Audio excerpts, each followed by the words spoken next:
Amen. Voilà, nous avons eu donc 2 grandes phases au cours de notre exposé sur le thème qui nous rassemble, comment reconnaître son âme sœur. Amen. Et tout à l'heure, la question a été posée de savoir c'est qui l'âme sœur.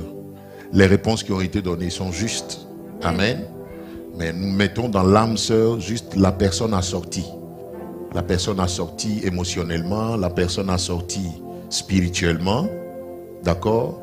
La personne assortie physiquement. Parce que nous sommes 3 en un être humain est composé de 3 parties, son corps, son âme et son esprit. Dis Amen. Amen. Vous êtes d'accord avec moi, non? Amen. Voilà, donc nous sommes tripartites. Nous avons un esprit qui habite un corps. Et donc le corps est l'enveloppe, le corps est le véhicule. Et nous avons une âme. Amen. Voilà, et nous avons expliqué les mercredis précédents que le travail à faire pour faire le bon choix du conjoint est à 2 volets.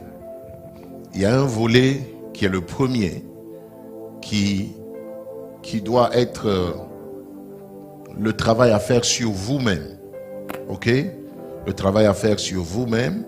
Et nous avons donc décliné ce premier volet-là en 4 points. D'accord? En 4 points essentiels. Sinon, on peut en trouver d'autres. Mais en 4 points essentiels que j'ai énumérés ainsi. Le premier point, connaître le plan de Dieu pour le mariage. Amen. Connaître le plan de Dieu pour le mariage. Et j'ai dit qu'il était important que celui qui veut s'aventurer dans le mariage doit connaître quelle est la pensée de Dieu concernant le mariage. Parce que le mariage n'est pas une œuvre humaine. Le mariage est une institution divine. Nous avons appris cela. Quelqu'un dit Amen. Amen. Et le Seigneur dit dans Hébreux 13, 4 qu'il faut que le mariage soit honoré de tous. Amen. Donc nous avons appris que le mariage est quelque chose de sacré, c'est quelque chose de divin. Le mariage vient de Dieu. Plus encore, il est une institution. Amen. Voilà, et nous avons dit que le mariage est plus grand que ceux qui se marient. Vous voulez vous marier, mais vous devez comprendre que le mariage est plus grand que vous. Le mariage est plus vieux que vous. D'accord? Il est tout aussi vieux que le monde. D'accord? Voilà, donc celui qui veut se marier doit être averti. Il doit être éclairé sur le plan de Dieu concernant le mariage. Amen. Voilà, une précision sur le plan de Dieu concernant le mariage, c'est que le mariage existe pour obéir à un plan de Dieu. Le mariage obéit à un plan de Dieu. L'homme et la femme se marient pour la gloire de Dieu. Amen. Voilà, tout mariage est appelé normalement à glorifier le Seigneur. Amen. Voilà. Aujourd'hui, mon épouse et moi, on est mariés depuis 17 ans. C'est ça, non? Depuis 17 ans. On est dans la 18e année. Alors, on ne se marie pas ou on ne s'est pas marié pour faire des enfants. On ne s'est pas marié pour satisfaire à nos désirs charnels. Hein? Je veux dire physique, hein, pas les désirs de la chair péché, non. Pour les désirs de la chair, non. On ne s'est pas marié pour notre propre intérêt. On s'est marié pour l'intérêt de Dieu. Amen. Voilà. Le couple existe pour l'intérêt de Dieu. Et aujourd'hui, nous servons le Seigneur ensemble. Elle est mon assistante. Amen. Dans le ministère, elle m'aide beaucoup. Elle est d'un grand soutien, d'un grand appui. Alléluia. D'une grande aide pour moi dans le ministère. Quelqu'un dit Amen. Voilà, donc je me dis, si je n'avais pas écouté Dieu, si je n'avais pas écouté le Saint-Esprit pour faire le bon choix du conjoint, je ne serais pas un homme aussi épanoui comme je le suis. Amen. Et voilà, on peut acclamer le Seigneur pour ça. Amen. Voilà, donc il faut connaître, il faut connaître le plan de Dieu pour le mariage. Le deuxième point, c'est il faut avoir. Celui qui veut s'aventurer dans le mariage doit avoir l'âge de se marier. Amen. Et le troisième point, c'est avoir celui qui veut s'aventurer dans le mariage doit s'assurer qu'il connaît plus ou moins le Seigneur. Amen. Donc avoir une connaissance de Dieu est très importante pour réussir son mariage. Amen. Voilà, en commençant par faire le bon choix. Avoir une bonne connaissance de Dieu, avoir une intimité avec le Seigneur, parce que vous allez choisir selon la volonté de Dieu. C'est ça, non?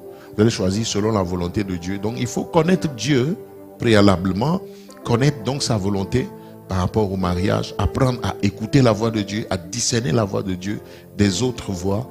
Et ça nécessite que vous ayez une connaissance bien approfondie de Dieu. Amen. Et le quatrième point que nous avons étudié, c'est avoir une bonne âme. Dis avec moi, avoir une bonne âme. On a appris que celui qui a une âme malade ne peut pas faire un bon choix. Une âme malade n'est pas objective. Amen. Une âme malade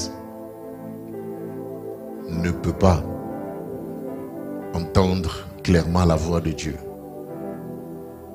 Qu'est-ce que j'appelle par une âme malade?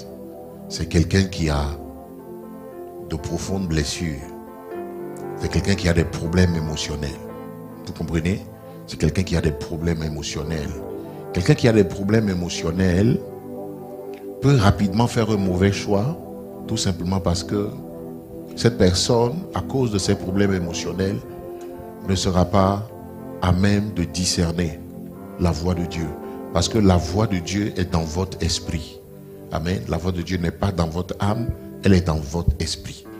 Alors, il se trouve que les gens qui ont des problèmes émotionnels sont plus enclins à écouter leur âme, sont conduits par leur âme, par leur frustration, leurs blessures, voilà, leur douleur, leur peine émotionnelle, que par le Saint-Esprit. Amen. Donc avoir une âme en bonne santé est une condition sine qua non pour faire la volonté de Dieu dans le choix du conjoint. Amen. Amen. Voilà, parce que j'ai dit que l'âme est tellement instable qu'elle peut vous entraîner très rapidement à la dérive. Elle peut vous conduire dans l'erreur. Elle peut vous parler. Au lieu de vous parler de Dieu, elle va vous parler d'elle, elle va vous parler de ses émotions, de ses peines et de ses douleurs. Amen. Amen. Voilà, donc il est important donc de remplir ces 4 grandes conditions dans le premier volet.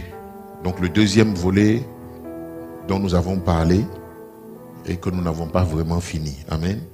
Voilà. Mais je fais confiance au Saint-Esprit pour continuer à vous instruire là-dessus. Donc le deuxième volet, c'est le travail que vous avez à faire sur le vis-à-vis. Amen. Ou bien envers le vis-à-vis. Mais les 4 premiers points vont vous aider donc dans la suite à pouvoir nommer. Donc le deuxième volet, je l'ai appelé le volet de la nomination. Dis avec moi la nomination. La nomination. Oh, dis bien. La nomination.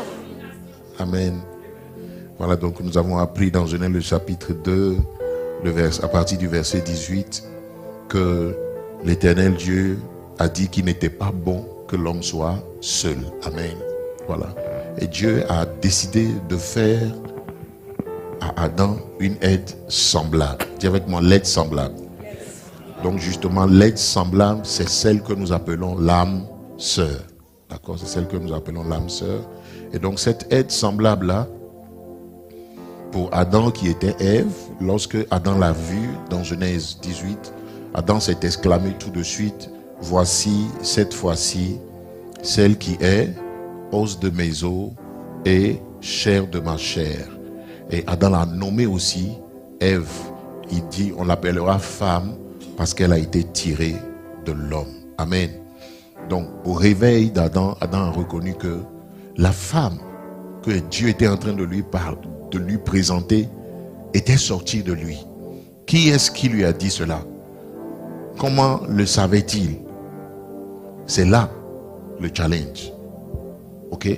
C'est là le challenge. Comment est-ce qu'il a su que c'était la bonne personne, la personne assortie? D'où cela lui vient de comprendre que celle que Dieu venait de lui envoyer était vraiment ses os et sa chair. Amen. Amen. Voilà, donc c'est tout le nœud, c'est tout le challenge de notre enseignement. Ok, voilà. Reconnaître la bonne personne. Amen, reconnaître. Et Adam donc a réussi au test auquel Dieu l'a soumis, reconnaître la bonne personne. Avant la bonne personne, Dieu lui a envoyé les mauvaises personnes. Dieu vous enverra toujours le mauvais avant le bon. Pourquoi? Parce que il faut que Dieu aiguise ta capacité de discernement. Amen.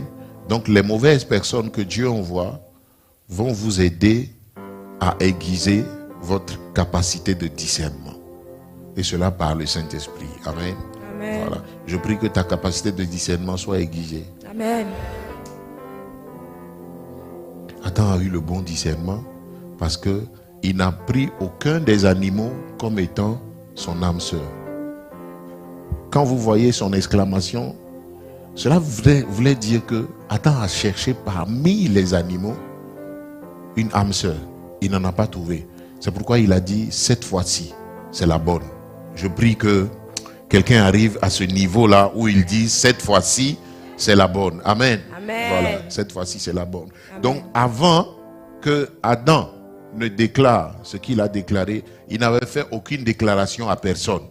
Il n'a pas fait de déclaration à la jument, il n'a pas fait de déclaration à la tigresse, il n'a pas fait de déclaration à la lionne, il n'a fait de déclaration à personne. Quelqu'un dit Amen? Amen.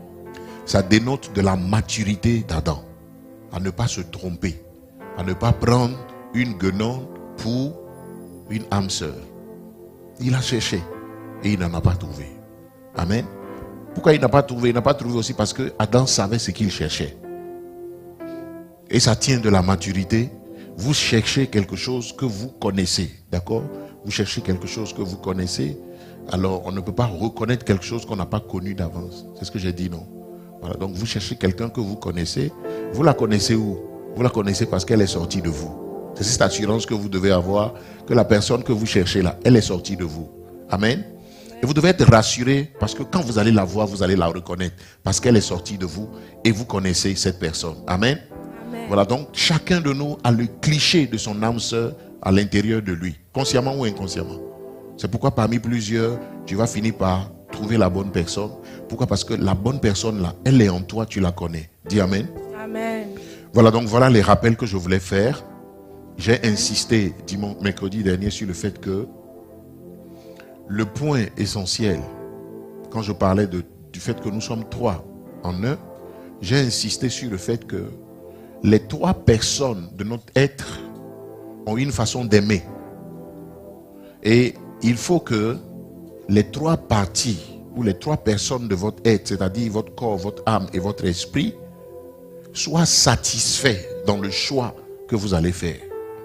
Je ne sais pas si je me fais comprendre. Il faut que les trois parties soient satisfaites.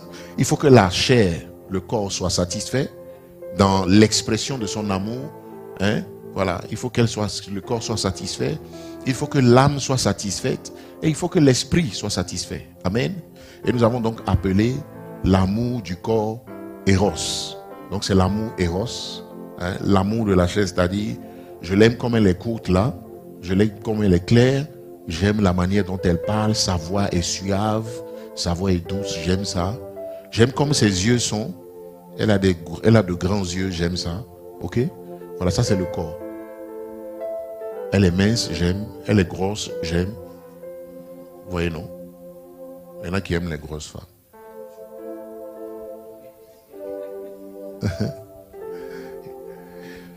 Ça c'est l'amour du corps. Amen. Ce qui fait que quand vous arrivez là, vous savez, vous vous plaisez avec la personne physiquement, elle vous attire, elle vous enchante même. C'est-à-dire, tu enjaillis d'elle. Amen. C'est-à-dire, quand tu la vois, tu dis, waouh, elle est belle. Voilà. Elle est belle. Elle est comme tu aimes. D'accord? Voilà. C'est elle que tu veux. Elle est belle. Ça, c'est le corps. Donc, le corps, c'est tout ce qui est désir, du charnel. Voilà. Elle t'attire. Tu sens quelque chose quand tu la vois. Voilà, tu as des choses sur... Tu vois, tu as la chair de poule quand tu la vois. Voilà. Hein? Ok. Et tu te plais avec elle. C'est pas la femme que tu vas pas vouloir prendre par la main quand vous êtes dans la rue. Il y a des gens comme ça. Le monsieur est toujours de l'autre côté, la femme est toujours de l'autre côté. Hein? 2 mètres toujours entre elles. Non, ça veut dire qu'il y a un souci. D'accord? Et puis maintenant l'amour de l'âme, c'est Eros. Eros, c'est tout ce qui est érotique. Dans Eros, vous avez érotique. D'accord? Donc, non, ça c'est l'amour de la chair, c'est l'amour érotique. Voilà. Et puis l'amour de l'âme, c'est philéo. L'amour de l'âme, dans le grec, c'est philéo. D'accord? Philéo, vous avez à l'intérieur le lien filial. D'accord? Philéo, filial. Vous aimez. Donc, la définition, par exemple, que AP Didier a donnée, est un peu liée à ça, que l'âme sœur, vous avez beaucoup d'affinités émotionnelles. D'accord? Mais il n'y a pas que des émotions dans l'âme, il y a aussi vos préférences, vos goûts, il y a vos émotions, d'accord? Mais il y a votre volonté dedans, ok? Dans votre âme. Il y a votre intelligence, c'est-à-dire la manière dont vous réfléchissez, vous raisonnez, votre vision des choses, votre vision du foyer, votre vision de la vie, votre vision de l'avenir dans le mariage. Il y a tout ça qui compte, ok? Voilà, ça c'est l'âme. Et puis maintenant, il y a l'esprit. Et j'ai dit, l'esprit c'est l'amour agapao, d'accord? L'amour agapé. Et le Seigneur, dans Éphésiens chapitre 5, nous recommande que l'homme aime sa femme comme Christ a aimé l'Église. D'accord? Voilà. Là, c'est l'amour de l'esprit. Et j'ai commencé donc à dire mercredi que l'amour de l'esprit, c'est l'amour qui vient de Dieu. Un être qui n'est pas régénéré, c'est-à-dire quelqu'un qui n'a pas donné sa vie à Jésus, ne connaît pas ce type d'amour. C'est pour cela qu'il est important que dans le choix du conjoint, vous vous occupez, ou à la limite que vous considérez grandement cet amour-là. Parce qu'en réalité, c'est le plus grand des trois. L'amour agapé est le plus grand des trois. Et c'est cet amour qui ne périt pas. C'est cet amour qui ne change jamais. C'est cet amour qui est capable de faire de grands sacrifices. C'est cet amour qui se donne pour l'autre. C'est cet amour qui ne recherche pas son intérêt. C'est cet amour-là qui aime Dieu, qui aime la parole de Dieu. C'est cet amour qui va vous permettre d'obéir à la parole de Dieu. C'est avec cet amour que vous adorez Jésus. C'est avec cet amour que vous connaissez le Seigneur. Parce que Dieu est amour, Dieu est agapao. Dieu n'est pas d'abord philéo, Dieu n'est pas d'abord éros, Dieu est esprit. Donc c'est avec l'amour de l'esprit que vous savez bâtir une relation qui va aboutir sur le mariage. Alors si la personne que vous êtes donc en train de chercher n'est pas spirituelle, c'est-à-dire si elle n'est pas née de nouveau, si elle n'a pas reçu l'amour de Dieu dans son cœur, c'est-à-dire si elle n'a pas reçu Dieu dans son cœur, cette personne ne répond pas aux critères divins du choix que vous devez faire. Adam a reconnu que Ève était son esprit avant d'être sa chair. D'accord? Parce que je vous ai dit que l'os dont Adam a parlé ici, c'est son essence, c'est son homme intérieur. D'accord? C'est son être intérieur, c'est l'esprit. Donc Adam a reconnu que Ève était de son esprit. Ok? Donc ton esprit, ton espèce là, c'est celui qui est né de nouveau comme toi. Vous êtes la même espèce. Elle est fille de Dieu, tu es fils de Dieu. Vous êtes nés de nouveau, vous êtes convertis vous deux à Christ. Vous aimez le Seigneur. Dans votre esprit, vous avez reçu l'esprit de Jésus. Et vous pouvez vous deux bâtir votre foyer sur la foi chrétienne, la foi en Jésus, la foi dans la parole de Dieu. Alléluia, l'obéissance à la parole de Dieu. Soumettre votre vie, votre foyer et vos projets à la puissance de la parole de Dieu, au gouvernement de Dieu, au règne de Jésus-Christ. Si tu vas prendre un païen, tu vas faire fausse route. Il y en a d'entre vous qui voulaient nous convaincre qu'on prend et puis Jésus va convertir ça. Bien sur le chemin, il va se convertir. Toi, tu connais le programme de conversion de quelqu'un, tu ne sais pas, ok? Voilà, donc ce soir, on est là pour approfondir tout ce que nous avons vu. Voilà, depuis 4 mercredis. Vous avez des questions, mais il était important que je fasse ces mises au point là. Amen. Amen. Voilà, et ces rappels avant qu'on ne continue. Amen. Ok, maman Kwaku. Merci, papa. Merci pour ces Entre-temps, maman nous a rejoint. Je veux bénir le Seigneur. Amen. Pour sa vie. On peut acclamer le Seigneur pour la servante de Dieu. Amen, amen, amen, amen. Amen. Donc, nous allons passer aux questions. S'il y a des questions, voilà. Mais papa, Oui. j'aimerais poser une question. Tout à l'heure, vous avez dit que l'amour agapé, c'est le plus grand de tous.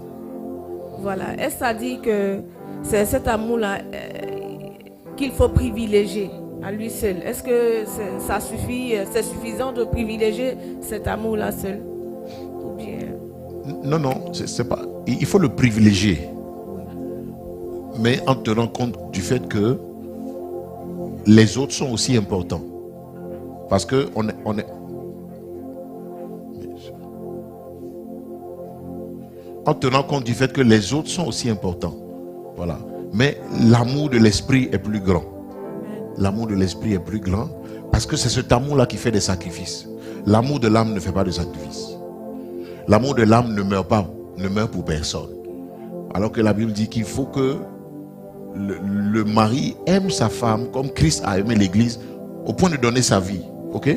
Voilà. Donc l'amour qui nous fait faire des sacrifices, l'amour qui privilégie l'intérêt de l'autre, comme Jésus a privilégié notre intérêt en mourant, puis il a renoncé à lui-même en mourant pour nous. Donc si cet amour-là n'est pas le socle de tous les autres, ça ne va pas fonctionner, ça ne va pas aller loin, parce que je vous assure, il dure dans le temps, il ne périt jamais, c'est ce que la Bible dit. L'amour agapé ne périt jamais. Il n'échoue non plus. Il n'échoue pas non plus. Il n'échoue pas, il ne périt pas. Amen. Donc en réalité, c'est sur cet amour-là qu'il faut bâtir. Les autres sont tout aussi importants, mais il faut bâtir sur l'amour de l'esprit. Amen. Voilà. Gloire à Jésus. Merci, papa. Oui, nous attendons toujours vos questions. En attendant que les questions viennent, on a dit que l'amour de l'esprit, ce n'est pas des sentiments. Ce n'est pas des envies. Vous comprenez? Voilà. L'amour de l'esprit, c'est pas des sentiments. C'est un commandement. Ok. C'est un commandement. Voilà quoi. C'est un commandement. Amen. Hein? Voilà. Il est dans 1 Corinthiens 13. On aura le temps de le lire tout à l'heure. Hein? Ou bien, comment? Oui? D'accord, moi j'ai une question à notre maman. Je suis privilégiée ce soir. Maman est là. Le thème de ce soir, c'est comment reconnaître notre âme sœur. Je voulais savoir, de mère en fille, comment est-ce que vous avez fait pour reconnaître l'âme sœur? Papa est là. Amen. Amen. Shalom à tous. Comment j'ai fait? Je vais dire dans la prière. Voilà. Et ça, c'est le conseil que je donne à tout le monde. C'est-à-dire que tu sois un frère ou que tu sois une sœur dans le Seigneur, c'est la prière. Amen. Voilà, parce que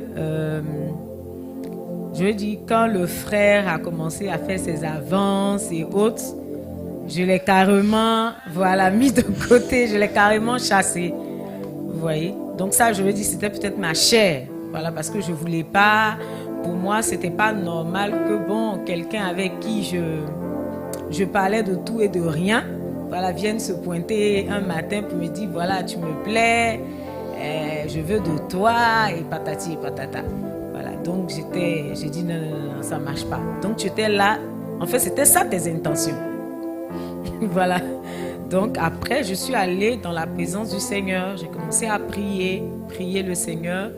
Parce que, il faut le dire, pendant que le frère avait les yeux sur moi, moi aussi j'avais les yeux quelque part. Voilà. Donc du coup, le frère ne m'intéressait pas. Voilà, il ne m'intéressait pas.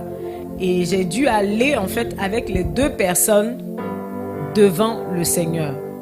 Et j'ai prié longtemps le Seigneur pour que le Seigneur me parle. Je lui ai dit, Seigneur, non pas ma volonté, mais que ta volonté se fasse. Dis-moi qui est la personne que tu m'as destinée. Amen. Et je vous assure, le Seigneur me l'a montré comme devant cet écran-là. Je suis prophète, donc elle ne pouvait qu'avoir une vision. Amen. Voilà, donc j'ai vu comme un écran qui a apparu devant moi. Voilà. Et c'est son visage qui a apparu. Voilà. Donc le Seigneur m'avait parlé clairement. Amen. Voilà, ça n'a pas été facile parce qu'il fallait, c'est pas ce que je voulais. Donc il fallait maintenant accepter ce que Dieu m'avait montré. Et là encore, j'ai dû encore rester dans la présence de Dieu pour que le Seigneur, voilà, me fasse passer cette étape-là. Alléluia. Donc c'est la prière. Amen. Gloire à Jésus. Excuse-moi, je voulais ajouter, en fait, on était amis. Voilà, on était amis, on était confidents. Donc moi, elle me prenait pour son ami, moi aussi également. Vous voyez, parce qu'en fait, le besoin qu'il a conduit vers moi, c'était le besoin d'encadrement. C'était le besoin d'encadrement, de suivi, de délivrance, de restauration. Parce qu'elle a eu un passé assez difficile. Comme moi également. Et donc, je veux dire, avant d'être son ami, j'étais la personne qui l'encadrait, la personne qui faisait sa cueille d'âme, sa délivrance, voilà, qui la suivait dans le Seigneur. Donc c'était ma fille spirituelle.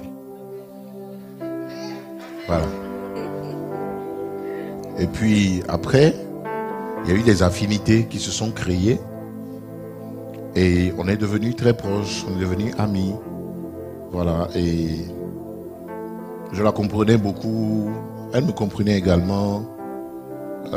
Ses bobos familiaux, ses bobos émotionnels, c'est à moi qu'elle disait tout. Donc on était très proches. Et donc, moi, le jour où mes yeux se sont ouverts sur la personne qu'elle devait être pour moi, c'est-à-dire mon épouse, j'ai dit, waouh, Dieu. Et puis, il dit, mais ça là, je vais lui dire comment? Il dit, là, c'est une affaire. Je redoutais la réaction qu'elle a eue quand je lui ai dit, je m'y attendais. Pourquoi? Parce que je redoutais ça déjà. À cause de ce qui nous liait, je redoutais ça déjà. Donc, quand elle a réagi comme elle a réagi, ça ne m'a pas du tout surpris. Vous savez, je suis un gars serein. Voilà, donc j'ai gardé ma sérénité. Je savais que Dieu m'avait parlé et que c'était pas la volonté de son esprit. Le nom là, le nom ne venait pas de l'esprit. Le nom venait de l'âme. Voilà. Parce qu'en fait, elle était en train de... Elle s'est dit, elle va perdre un ami pour un mari. Ou peut-être même pas. Comme c'était une grande amitié, ça lui faisait mal. Mais bon, Jésus a géré ça. Amen. Est-ce qu'on peut acclamer le Seigneur pour les parents? Merci beaucoup, maman. Donc, les sœurs, à vous les sœurs, celles qui ont les oreilles pour entendre. Tout se passe dans la prière. Alléluia. Dans la prière d'abord. Gloire à Jésus. D'accord? Donc, Papa Yabi, les questions sont là. Oui. Nous avons 2 questions pratiquement. Alors la première que je voudrais soumettre à nos parents spirituels, dans certaines coutumes, après la dot, l'homme et la femme peuvent vivre ensemble.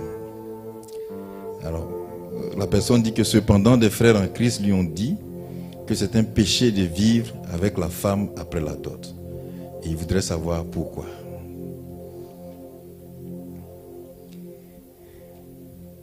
Maman peut répondre.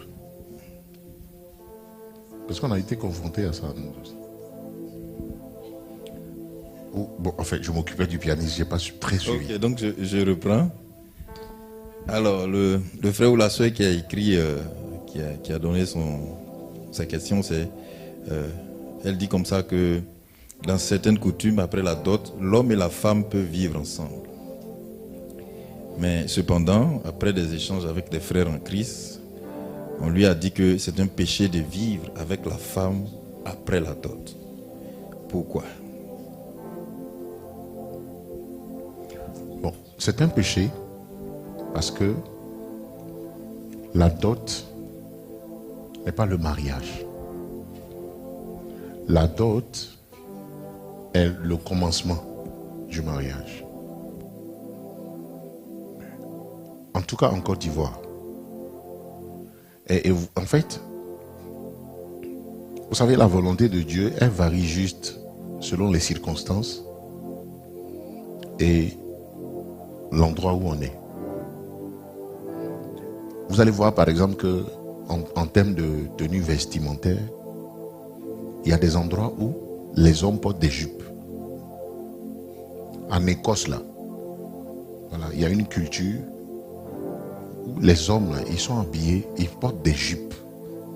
Bon, est-ce que tu vas aller dire à un Écossais qui a porté sa jupe que la Bible dit un homme ne doit pas porter de vêtements des femmes? Tu vois, il va te demander d'où tu sors. Et qu'est-ce que tu appelles par vêtements de femme?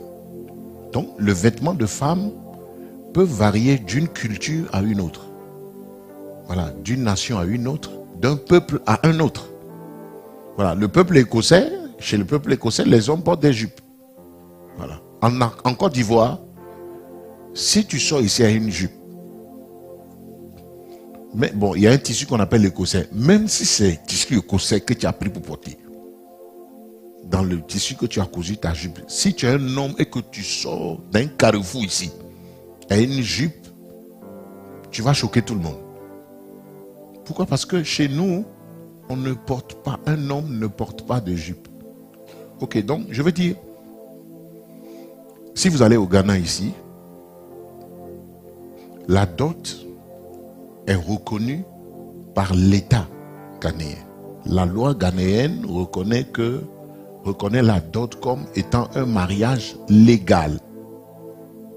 Donc quand vous avez fait la dot, quand vous êtes marié coutumièrement, l'État, les lois ghanéennes reconnaissent que vous êtes marié.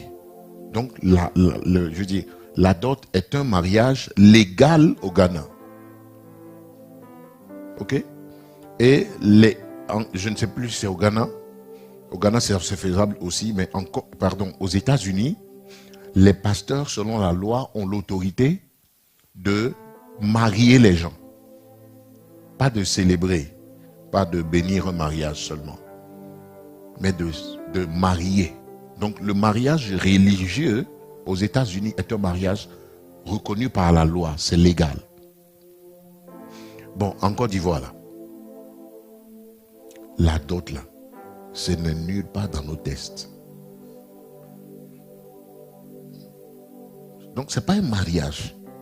C'est juste devant la famille ou devant les deux familles, quand on se dit, on vous donne la main de notre fille, désormais, on estime que elle est ta femme.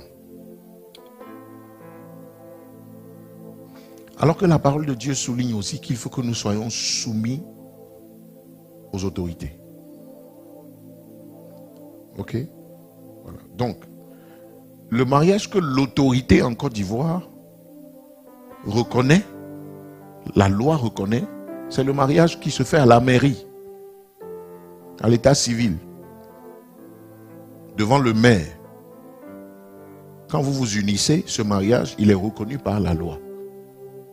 Mais à l'église, on vient, on bénit le mariage en Côte d'Ivoire. On bénit le mariage, on confie les mariés au Seigneur. On ne célèbre pas de mariage. D'accord? Donc c'est pour ça que ici, la dot n'est pas encore le mariage. Ok. Alors, il ne faut pas faire ce qu'on ne fait pas ou ce qu'on ne doit pas faire quand on n'est pas marié. Moi, quand on a fini notre dot, mon beau-père m'a dit, bon, mon jeune, tu vas partir avec ta femme. Parce que chez nous, les Baoulés, c'est comme ça. Quand vous avez fini la dot, la femme là, il faut partir chez elle, chez toi avec elle. Elle aime ta femme. Bon, vous voyez, la culture, la famille, c'est ce qu'ils croient. Mais aujourd'hui, nous n'avons pas la culture baoulée. Nous ne sommes pas, ou nous ne sommes plus régis selon notre culture. Nous sommes régis par la loi de Dieu. Nous sommes régis par la parole de Dieu. D'accord? C'est pour ça que le mariage qui n'est pas légalement célébré et reconnu, encore reconnu en tout cas, à l'état civil, deux personnes qui ne sont pas encore reconnues à l'état civil comme étant mariées, même s'ils ont fait la dot dans leur famille, ne sont pas mariés aux yeux de la loi. C'est pour cela que c'est un péché. Amen. Amen.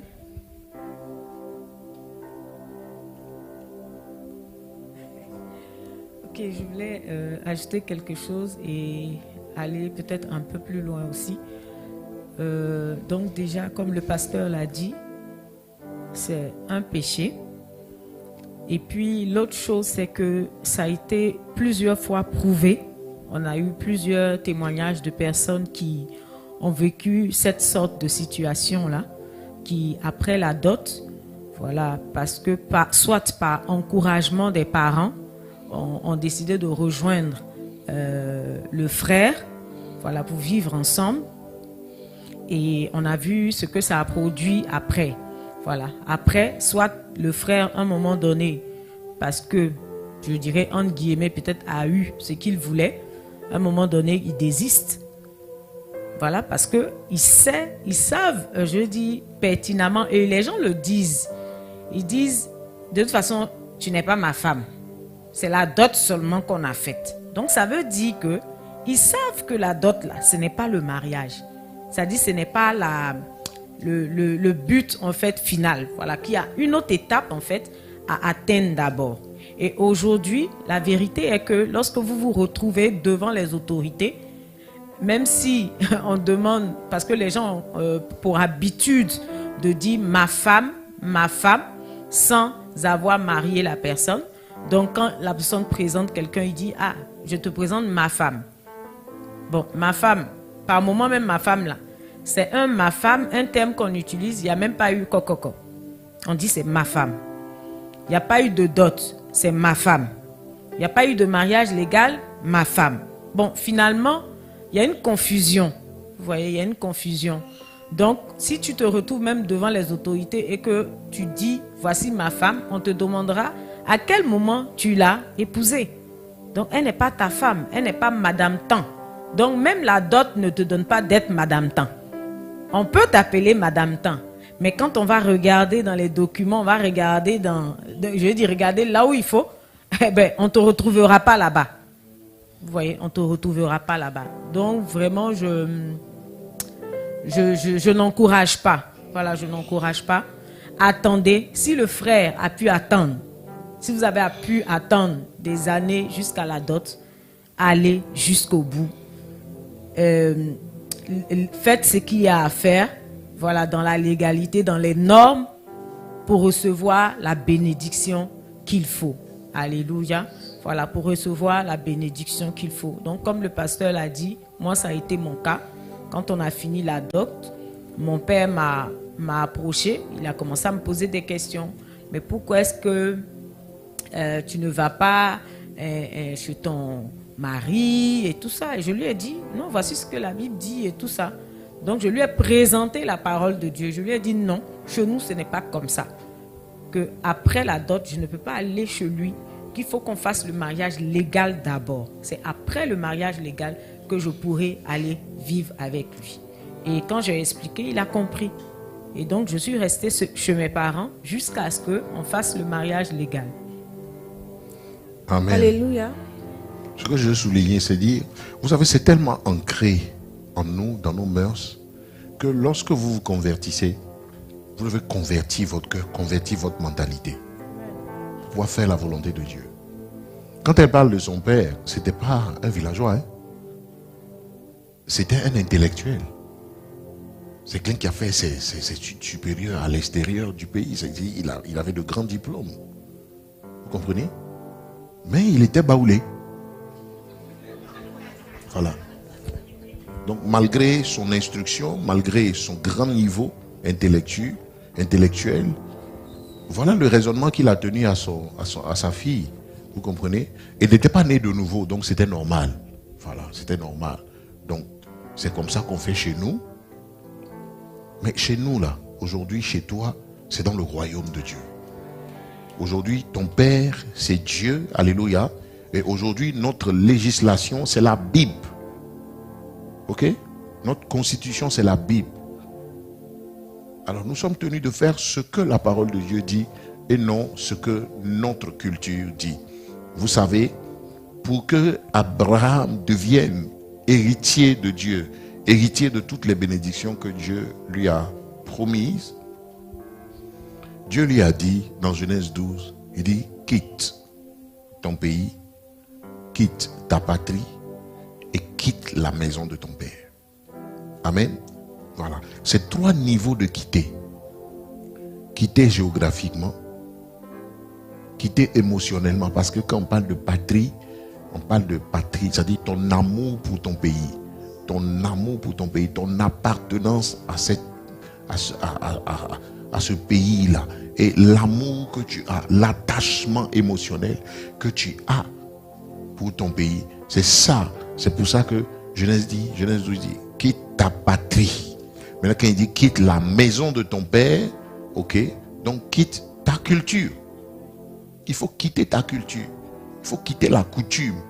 Il faut quitter la manière de faire des baoulés, des guérés, des wobés, des yakouba. Hein? Donne-moi autre chose. Des atiers, gourous, tout ça.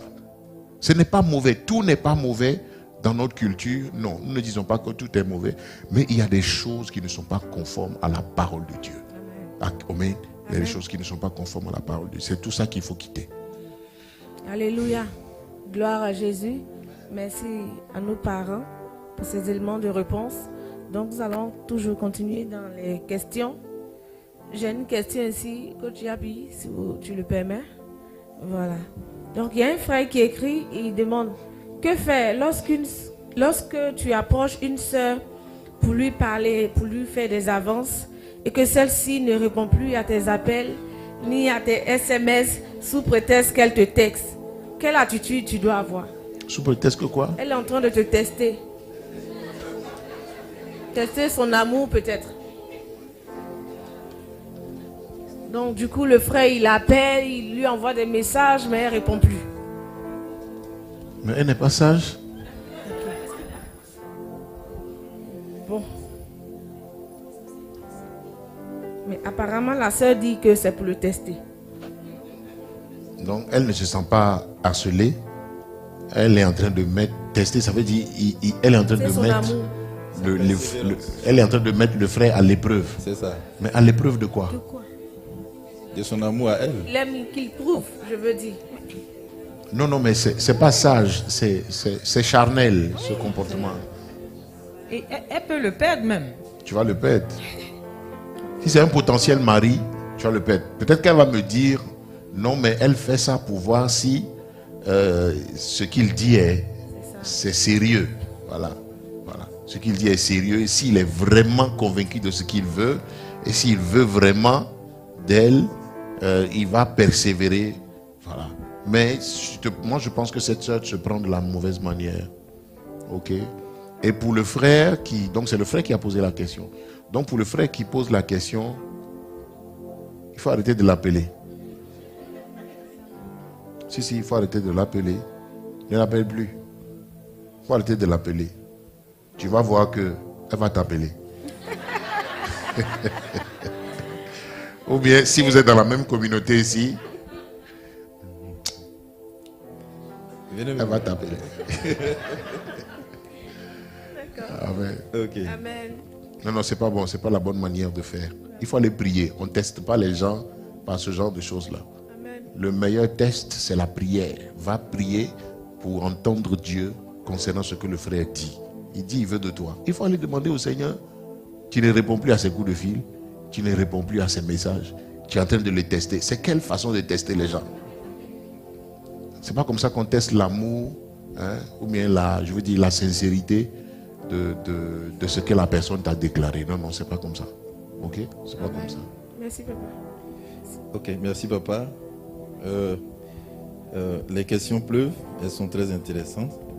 Alors pour enchérir sur la question de vivre ensemble après la dot, je crois qu'on a compris que ça ne doit pas se faire. Et donc il y a une sœur ou un frère qui a demandé, est-ce qu'après le mariage civil, on peut vivre ensemble sans la bénédiction nuptiale?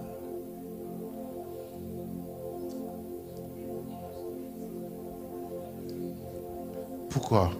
Si vous êtes chrétien, si vous avez compris le plan de Dieu pour le mariage, vous comprenez que légalement, le mariage se fait à l'état civil, mais spirituellement, Dieu est le faiseur du mariage. Spirituellement, vous avez besoin de la bénédiction de Dieu. Vous avez besoin de la bénédiction de Dieu pour consommer le mariage. C'est comme tu vas prendre une nourriture, tu la manges et puis tu ne rends pas grâce.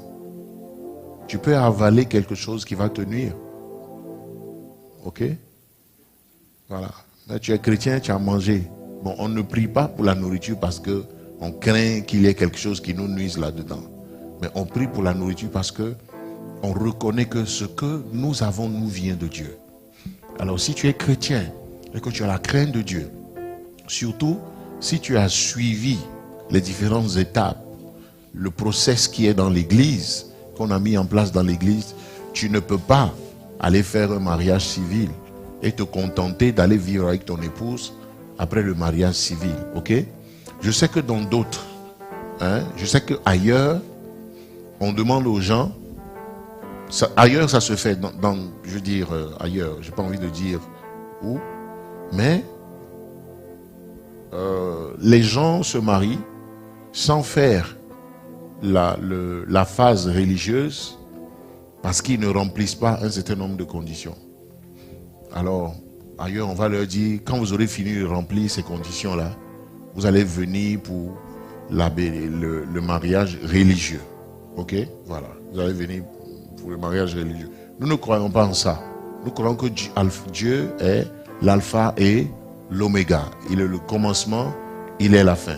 Le mariage doit commencer avec lui depuis que vous êtes seul et que vous avez commencé à prier pour reconnaître l'âme sœur. C'est là où vous avez commencé à confier votre mariage au Seigneur et à lui laisser l'autorité de vous conduire dans le choix, ensuite dans le cheminement à deux jusqu'au mariage. Alors une fois au mariage, je ne sais pas pourquoi est-ce que vous allez aller vous marier à la mairie et puis vous contenter de ça s'il n'y a aucun problème. Ok, s'il n'y a aucun problème. Donc, je ne sais pas. Je veux rajouter quelque chose. De la même façon dont on a besoin de la bénédiction des parents, du père et de la mère biologique, de la même façon aussi, nous avons besoin de la bénédiction du père spirituel. Si vous faites partie d'une maison, bien sûr. C'est-à-dire si tu es dans une communauté, tu fais partie d'une église, tu es dans une maison, tu as besoin que ton père te bénisse. Donc je pense que c'est la même chose. Voilà. C'est très très important. Pour compléter, l'autorité de Dieu, comme maman l'a dit, s'exerce à 3 niveaux. Si nous soumettons donc notre mariage à l'autorité de Dieu, nous savons que Dieu est celui qui a établi les autorités du pays, d'accord? Les autorités viennent de Dieu. Donc il y a l'autorité de Dieu qui s'exerce au niveau de nos lois de nos législations. Il y a l'autorité de Dieu qui s'exerce au niveau de la famille. C'est pourquoi il faut avoir la bénédiction des parents, parce que nous savons que Dieu bénit à travers les parents. Okay. Ensuite, il faut avoir la bénédiction, voilà, des autorités spirituelles, parce que nous savons que l'Église est l'Église de Jésus-Christ. Amen. Amen. Voilà, l'Église est l'Église de Jésus-Christ, et que en tant que chrétien, Dieu doit bénir notre mariage. Et nous savons que si Dieu a béni, s'il est le fondement, si c'est sur lui que nous avons bâti, en ce moment-là, je ne vois pas pourquoi il faut aller consommer le mariage sans recevoir la bénédiction de Dieu. Amen. Amen. D'accord, nous allons évoluer dans les questions. Il y a une sœur qui a posé une question. Elle dit que faire quand un frère remplit tous les critères, c'est-à-dire c'est ton genre. Mais bon, toi la sœur, tu ne ressens rien pour cette personne. Tu veux dire qu'il ne remplit pas les conditions? Non, il remplit. Tu aimes bien son physique et tout ça, sa manière de parler. Mais bon, tu ne ressens rien pour lui. Est-ce qu'il faut aller chercher la face de Dieu, tout ça? Peut-être que l'amour peut venir après, qui sait? C'est pas possible. Non, c'est pas. C'est qu'elle sait pas ce qu'elle veut. Ah, d'accord. Sinon, si elle sait ce qu'elle veut et que ce frère, son genre, il remplit les conditions, c'est qu'elle-même elle a un problème. C'est elle qui doit aller se revoir. Amen. Elle n'a pas une bonne âme. Amen. Ah, la sœur. Papa dit que c'est possible que l'âme soit malade, quoi. Ah bon? C'est bon? D'accord. Amen. Merci, merci maman. Parce qu'effectivement, il y en a qui n'arrivent pas à prendre de décision. Il y en a qui n'arrivent pas à prendre de décision. Ça peut cacher d'autres craintes. Ça peut cacher des choses, des problèmes assez émotionnels, profonds. Voilà. Le frère remplit toutes les conditions. Spirituellement, il est bien. Socialement, il est posé peut-être. Beau, comme elle aime. Mais elle a un problème pour décider. Voilà. Peut-être parce qu'elle a des craintes. Il y en a qui veulent se marier, mais en même temps, ils ont peur du mariage. Et si tu as peur du mariage, ça veut dire que tu as vécu des choses, peut-être pas dans ton mariage, mais dans le mariage de tes parents, ou dans le mariage d'un tuteur, si tu n'as pas eu de parents, mais dans le mariage, en tout cas dans un mariage, dans un foyer, ce n'est pas ton mariage, hein, le mariage de quelqu'un où tu as vécu. Tu as vécu quelque chose, tu as subi quelque chose, tu as vu quelque chose qui aujourd'hui entretient la peur que tu as. Si en tout cas cette personne a peur. Mais je veux dire, vous êtes dans la salle. Hein. Si c'est vous qui avez posé la question et que vous sentez que peut-être que la manière dont vous avez libéré la question ne nous permet pas vraiment de comprendre votre esprit, vous êtes là, vous pouvez prendre le micro. Vous pouvez réécrire la question. Vous pouvez réécrire la question. Voilà. Mais, ou bien vous vous cachez maintenant derrière vos questions.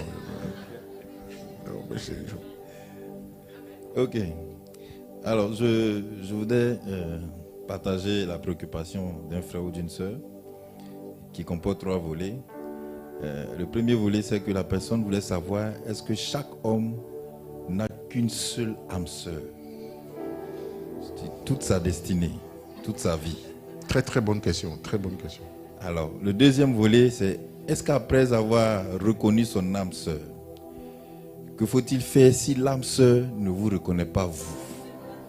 Très bonne question. Et troisième, si on n'a qu'une seule âme sœur, que faut-il faire en cas de décès de l'autre? Est-ce que nous devrons nous remarier? Et si on peut se remarier, qui est cette seconde âme sœur?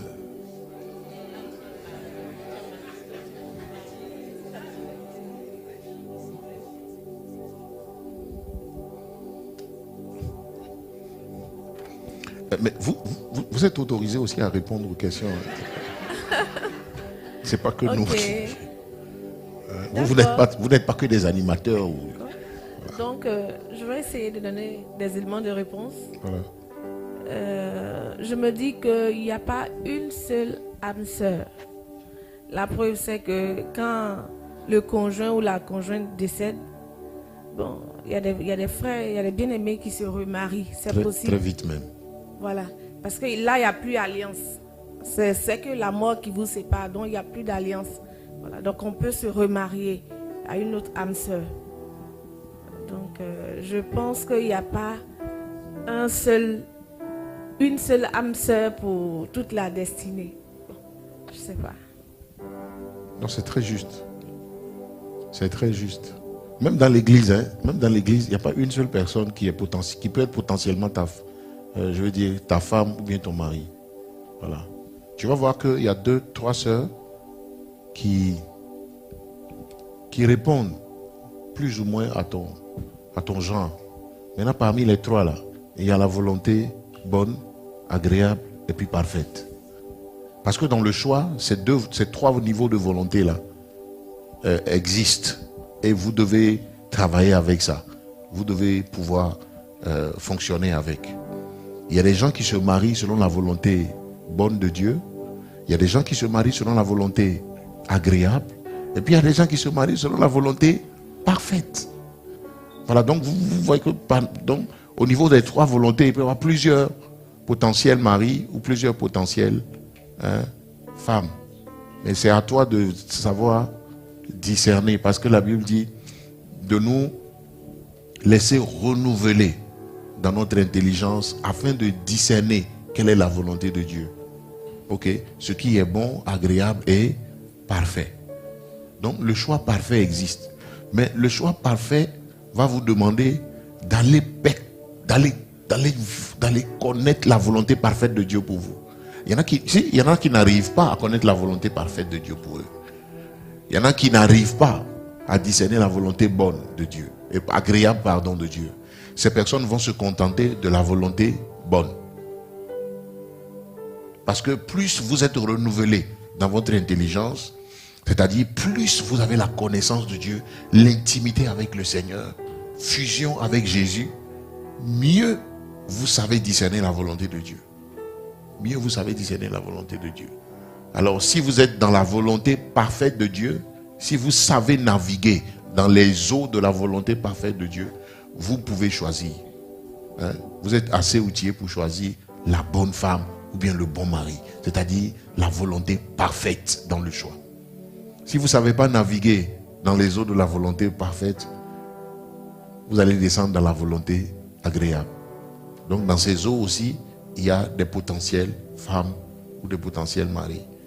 Dans les eaux de la volonté bonne de Dieu aussi, il y a de potentielles femmes et puis de potentiels maris. Donc c'est toi qui choisis. Moi j'ai la parfaite. Maléchola. Amen. Amen. Amen. Voilà, je voulais juste pour appuyer ce que le pasteur dit, rendre le témoignage du pasteur Mohamed. Voilà. Il rend ce témoignage-là très souvent. Il disait comme ça qu'il y avait une sœur aussi qu'il voyait qui était vraiment diligente, elle aimait le Seigneur, quand il y avait des programmes d'évangélisation, elle était là et tout ça. Et vraiment cette sœur-là lui plaisait parce qu'il se disait, mais avec celle-là, je fais le ministère et tout ça, voilà. C'est la sœur qu'il me faut, vous voyez. Et puis de l'autre côté, il y avait le pasteur Liliane Sanogo, son épouse actuelle. Amen. Voilà, donc quand il regardait, parce qu'en fait il était un peu bloqué par certaines, comment je vais dire, par son apparence, je dis physique, côté esthétique si je veux dire, voilà, parce qu'elle mettait les rouges à lèvres, voilà, elle prenait soin d'elle. Pour lui, non, cette seule, elle est Chanel, quoi. Non, elle n'est pas trop spirituelle, elle va pas m'arranger dans mon histoire. Alléluia. Mais quand il allait devant le Seigneur et qu'il priait, le Seigneur lui disait, elle, c'est ma volonté parfaite. L'autre, c'est ma volonté permissive. C'est ce qu'il avait dit. Il dit que le Seigneur dit, je te permets. Si tu la veux, je vais te la donner et je vais t'accompagner avec tout ce qu'il faut en tant que père. Voilà. Tu ne seras pas malheureux, quoi. Mais ma volonté parfaite, c'est Liliane. Donc, Dieu lui avait parlé clairement. Donc, je vais dire, le choix maintenant, voilà, lui revenait. Il pouvait choisir pour dire, voilà, la décision lui revenait pour dire, bon Seigneur, c'est vrai, hein, la parfaite là, c'est bien, mais il y a des choses qui me dérangent. Je vais prendre la permissive là, et puis bon, on va se gérer. Mais il a préféré obéir à la voix de Dieu. Et aujourd'hui, voilà les résultats. Voilà. Nous sommes ici, nous sommes bénis. Amen. Il y a un volet qui... Oui, il a dit, Non, je crois que la dernière question a trouvé sa réponse dans l'avant-dernière. C'est ça, non? Dans la première réponse. Dans la première aussi. Et une autre chose que je veux ajouter, c'est que, comme le pasteur l'a dit, il n'y a pas une seule âme sœur. Je prends un exemple. Peut-être qu'aujourd'hui, tu te retrouves à Yamsokro dans le cadre du travail. Tu es là peut-être pour des années. Et du coup, tu te rends compte que tu vois une sœur vraiment qui te plaît, qui répond à tes critères et tout ça. Et peut-être que tu commences même à faire des démarches vis-à-vis de cette sœur-là. Vous échangez, vous parlez de tout et de rien. Parce que quand on présente, par exemple, Adam, on dit qu'il a nommé. Donc, tu peux être peut-être dans la phase de nomination. J'ai pas dit d'aller... voilà, j'ai pas dit ça. Donc, tu peux être dans la phase de nomination. Mais il peut arriver que, peut-être dans ton parcours, tu te retrouves ailleurs. Amen. Soit, tu as la possibilité de continuer avec cette dernière. Vous voyez? Parce que je dis, si on prend l'exemple où tu n'as pas dit à la sœur... tu n'as pas fait de déclaration. Voilà, tu n'as pas fait de déclaration, voilà, en tant que tel. Tu n'as pas fait de déclaration en tant que tel. Tu peux te retrouver sur d'autres cieux. Et si tu te retrouves là-bas et que tu rencontres une autre sœur et que avec celle-là vous arrivez jusqu'au mariage. Je ne sais pas si je me fais comprendre. Voilà. Donc je veux dire que peu importe l'endroit où tu te trouves, le pays où tu te retrouves, il y a une âme sœur là-bas. Voilà, c'est ce que je vais expliquer. Voilà, il y a une âme sœur là-bas. Ok. Alléluia. Amen. Gloire à Jésus. C'est trop. Maman, je voulais savoir, est-ce que cela veut dire que on a souvent tendance à dire que le mouton broute là où il est attaché? Est-ce que c'est un peu ça l'idée? Ça veut dire, si un frère est à Cabod ici, qu'il voit une sœur, c'est possible qu'il la marie ou à Boaké ou ailleurs. Je veux dire, si le frère a Boaké également, qu'il voit d'autres sœurs là-bas, est-ce que forcément il doit comment on appelle, venir chercher à Cabod, ou bien s'il a une autre sœur à Boaké, il peut s'engager avec elle? Mais ce n'est pas le lieu qui pose le problème. C'est pas le lieu qui pose le problème. C'est ce que tu ressens. Ok. C'est ce que tu ressens. Moi, j'ai envie de demander, est-ce qu'on peut aimer 2 ou 3 personnes en même temps? À la fois? Non, est-ce qu'on peut ressentir? Oui. Bon, Non? ça peut. Quelqu'un peut répondre à ça?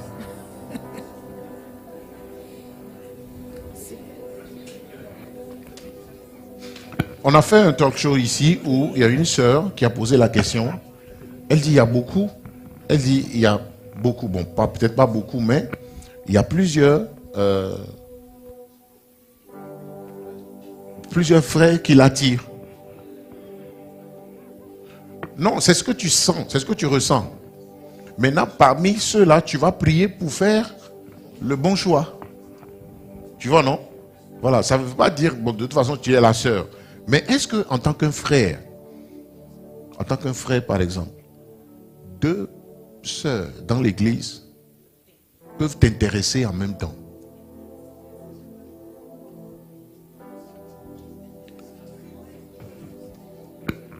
Vous avez? Parce que nous, on fait les entretiens. Je sais de quoi je vous parle, mais je pose quand même. Bonsoir papa, je voulais intervenir un peu sur parce que l'âme sœur, nous parlons de assortiment. Avant d'arriver à aimer, on parle d'assortiment. Donc tu peux t'assortir à plusieurs personnes et puis après l'amour va venir parce que l'amour prend en compte l'assortiment et tous les critères que papa a donnés dans le critère de choix de la personne. Donc je pense sur cette base-là, tu peux être assorti à telle sœur, tu peux être assorti à telle sœur. Et puis le truc final, c'est aller devant la présence de Dieu maintenant pour demander avec qui je vais. Parce que le tout, la finalité, c'est la prière pour faire le dernier choix.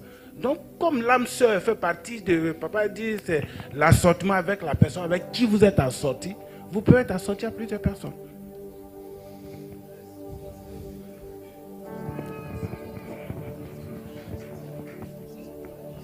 Quelqu'un d'autre? Oui, le frère. Bonsoir, maman. Bonsoir. Ok, d'abord, avant de parler, j'aimerais dire merci à papa pour ce thème. Voilà, il a pris soin de bien nous enseigner là-dessus. Que le Seigneur le bénisse pour cela. Amen. Et d'abord, je vais prendre le cas pratique, mais avant de prendre le cas pratique, je veux m'appuyer sur ce que papa a dit tout à l'heure. La volonté est bonne, la volonté agréable et la volonté parfaite.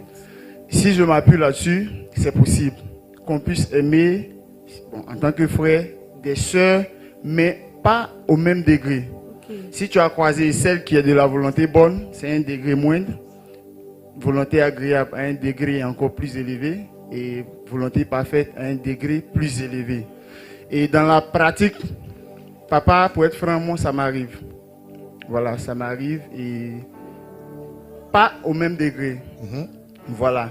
Maintenant, il reste maintenant la prière pour pouvoir vraiment distinguer. Voilà. Donc, selon ce que vous avez enseigné, je pense que c'est possible. Et dans la pratique, je prends mon cas, c'est possible avec moi. Voilà. Quel est votre nom, s'il vous plaît? Quel est le nom? C'est Kwasi Siméon. Ok. Et pour terminer, c'est moi qui ai posé les questions. Ah, super. Lui, au moins, il ne s'est pas caché. Ok, non, si, c'est possible. C'est possible que deux sœurs vous attirent. Peut-être pas au même degré, mais deux personnes vous intéressent. Même trois personnes vous intéressent. Ok? Donc, avec tout ça, il faut aller devant le Seigneur. Voilà. Il y a des moments même, c'est très chaud, où vous avez l'impression que c'est au même degré que vous appréciez les deux. Si? C'est au même degré que vous appréciez les deux. Et là, il faut aller chercher. Vous savez, quand j'avais dit à ma fiancée de l'époque, qui est mon épouse aujourd'hui, que c'est elle que je voulais, ce n'est pas parce qu'il n'y a pas d'autres sœurs qui m'intéressaient ou qui m'attiraient plus ou moins dans l'église. Mais c'est pour tout ça qu'il faut aller prier. Pour tout ça qu'il faut aller prier. Et dans le parcours, ses parents vont l'éloigner totalement de moi. Ils vont l'amener à l'extérieur du pays. Ils ont payé son billet, aller sans retour. Pour que, voilà, mon affaire de je veux de leur fille là, que ça finisse. D'accord? Et quand elle est partie, moi je suis rentré dans un moment quand même de goumet, voilà. Je suis quand même rentré dans un moment de goumet, mais j'aimais le Seigneur et je croyais que ce que je ressentais et ce que j'avais entendu de Dieu était vrai. Oui. Je suis allé dans la prière. Mais quand elle est partie, pendant que moi je priais, il y a d'autres qui priaient pour moi. Pas pour qu'elle revienne, mais pour que moi je change d'avis parce qu'elle est partie. Que je change d'avis pour elle. Voilà, que je la laisse comme elle est partie. Voilà, et pas d'espoir de retour. Donc, elle s'agitait. Elle priait. Mais parmi celles qui priaient là, il y avait celles qui m'intéressaient aussi. Voilà, mais pas au même degré que elle. Vous voyez, si je n'étais pas un homme spirituel, comme elle a dit tout à l'heure, si je n'étais pas un homme spirituel, si je ne voulais pas vraiment faire la volonté de Dieu, rechercher vraiment le Seigneur pour savoir, mais tu l'as laissé partir là. C'est comment? Je me suis trompé ou bien c'est quoi? Qu'est-ce que tu vas faire? Parce que c'est un billet aller sans retour. Donc je suis allé chercher le Seigneur. J'aurais pu... Bon, j'ai dit, bon, elle est partie. Voilà, elle est partie. Il faut dire au revoir à cette relation. Et faire simple, faire court, prendre, voilà, celle au deuxième degré peut-être qui m'intéressait. Surtout qu'elle avait monté son petit groupe d'intercession pour la soutenir. Mais je crois qu'elle savait que je préférais, parce qu'elle, je ne lui avais jamais rien dit. Moi, je n'ai pas fait de déclaration à 10 000 personnes. C'est à elle que j'ai dit. Mais la sœur a senti que, à un moment donné, elle m'intéressait. Mais je n'ai jamais parlé, je n'ai rien dit. Donc, il n'y avait rien qui m'a engagé. Je n'ai pas de parole donnée. Je ne m'étais pas engagé officiellement avec elle. Donc quand mon épouse, quand elle part, celle-là, elle s'est sentie très, très, très confiante. En tout cas, elle a regagné de l'espoir. Elle dit, elle est partie. Donc je vais vite faire de me positionner. Donc elle s'est constituée, un groupe d'intercession très rapide pour prier, pour que je change d'avis. Mais je n'ai pas changé d'avis. Amen. Okay. Je savais que ma chose allait revenir. Amen. Amen. Voilà. Et le Seigneur me l'avait dit, donc j'étais très confiant. Elle est partie 4 mois après. Elle est revenue. 4 mois. Pour un voyage qui était sans retour. Un billet sans retour. 4 mois. Amen. Amen. Amen. Je suis monté devant le trône. Dieu me dit, je te la ramène. Je dis, that's right. Je dis, mais Seigneur, tu as bien parlé maintenant. Amen. Et 4 mois, jour pour jour, elle est revenue. Amen. Amen. Voilà. Amen. Une précision que je voulais faire pour les sœurs. J'aimerais vraiment exhorter les sœurs. Il ne faudrait pas que lorsqu'un frère vienne vers vous et qu'il commence à vous dire ce qu'il ressent pour vous, tout de suite, vous vous dites que c'est votre fiancé. Voilà. Parce que ça, c'est un gros problème dont on est confronté au quotidien. Et il y a beaucoup de sœurs qui n'ont pas pu entrer dans les liens du mariage à cause de ça. Parce qu'elles se sont dit, le frère m'a parlé, il a parlé à l'autre sœur, il a parlé à l'autre sœur. Et elle, en fait, dans son entendement, parce que le frère s'est approché d'elle pour lui dire juste, tu me plais. En même temps, c'est son fiancé. À quel moment il est allé voir tes parents pour dire que c'est lui qui est là? À quel moment il est allé faire la dot? Rien du tout, mais elle a dit que c'est son fiancé. Et le jour où le frère revient pour dire vraiment, j'ai prié, je suis plus convaincue, c'est pas toi. Voilà, elle rentre dans un état pas possible. Lui, il t'a rien dit. Il a dit seulement tu m'intéresses, tu me plais. C'est pas ton fiancé. Alléluia. Donc faisons très attention, au thème que nous employons. Mais Amen. Je voulais ajouter une chose, et ça c'est vraiment pour les frères. Vous savez, en Christ, il y a la façon de faire qui est très importante.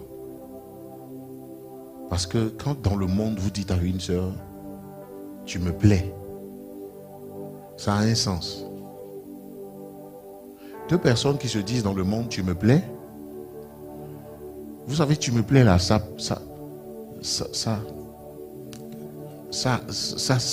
traduit l'attirance physique. Vous comprenez? Je veux de toi. Pour le monde, on peut commencer à sortir ensemble, à coucher ensemble. Tu me plais, je t'aime, tu vois. Et ça suffit pour que 2 personnes se mettent en relation, jusque dans les relations intimes. Qu'est-ce que ça veut dire tu me plais à l'église? Je vous assure, pour moi ça n'a pas de sens, tu me plais. Parce qu'on n'est pas ici pour se plaire. Si tu es venu à moi pour me dire que je te plais, tu vas m'expliquer ce que ça veut dire. Les sœurs, dis aux frères de t'expliquer qu'est-ce que ça veut dire. Pour ne pas toi-même vite partir en besogne. Tu dis je te plais là, tu veux dire quoi? Il va t'expliquer. Non, je pense que on peut commencer à apprendre à se connaître. Donc tu vas lui dire, mais c'est ce que ça veut dire, je me plais? Il va te dire oui, c'est ce qu'il voulait dire. Ok. Voilà, donc, les frères, n'allez pas très vite déclarer des choses aux sœurs. Pourquoi? Parce que c'est dangereux. C'est dangereux. Quand tu vas déclarer à la sœur quelque chose, il faut être clair. C'est quoi la nature de ce que tu es en train de lui dire? C'est quoi? Toi, le frère qui parle, la sœur t'attire. Mais est-ce que tu es allé prier? Est-ce que tu as cherché Dieu? Parce que c'est justement le but de ces moments que nous sommes en train d'avoir.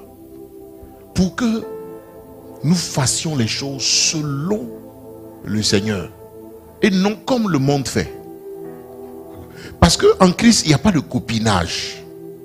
Amen. Si, en Jésus, là, il n'y a pas de copinage.